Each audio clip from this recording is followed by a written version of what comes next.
ജനപ്രിയ പരമ്പരയായ ഉപ്പുമുളകിലേക്ക് നടൻ ബിജു സോപാനം തിരിച്ചെത്തുന്നു എന്ന സൂചന പരമ്പരയിൽ തന്നെ അഭിനയിച്ചിരിക്കുന്ന പ്രമുഖ നടി ബിജു സോപാനത്തിനെയും നടൻ SP ശ്രീകുമാറിനുമെതിരെ ലൈംഗിക അതിക്രമത്തിൻ്റെ പേരിൽ കേസ് കൊടുത്തിരുന്നു. ഇതേ തുടർന്നാണ് സീരിയലിൽ നിന്നും ബിജു സോപാനം ഇതുവരെ വിട്ടുനിന്നത്. പരമ്പരയുടെ 3ാം സീസണാണ് ഇപ്പോൾ നടക്കുന്നത്.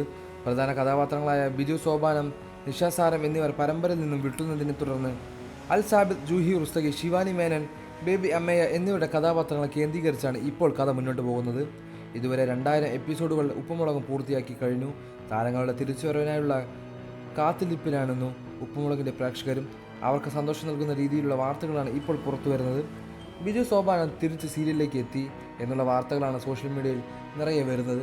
അതോടൊപ്പം തന്നെ പുതിയ താരങ്ങളും പഴയ താരങ്ങളും ഒക്കെ ഉപ്പുമുളകിൽ പ്രധാന കഥാപാത്രങ്ങളായി അവതരിപ്പിച്ച് മുൻപോട്ട് പോകുന്നുണ്ട്. നെറ്റുവിൻ്റെ ഭർത്താവായ സിന്ധു എന്ന കഥാപാത്രത്തെ പുതിയ രീതിയിൽ ചിത്രീകരിച്ച് സീരിയലിൽ കൊണ്ടുവന്നിരുന്നു. അതുപോലെ തന്നെ ധർമ്മജൻ ബോൾഗാട്ടിയും സീരിയലിലേക്ക് വരുന്നു എന്നുള്ള പ്രോമോ വീഡിയോകളും ഒക്കെ കഴിഞ്ഞ ദിവസങ്ങളിൽ പുറത്തു വന്നിരുന്നു. അതോടൊപ്പമാണ് ബിജു സോപാനവും തിരിച്ചെത്തി എന്നുള്ള വാർത്തകൾ വരുന്നത്. കൂടുതൽ വാർത്തകളും വിശേഷങ്ങളും ഈ വീഡിയോ ലൈക്ക് ചെയ്ത് ചാനൽ സബ്സ്ക്രൈബ് ചെയ്ത് സപ്പോർട്ട് ചെയ്യുക.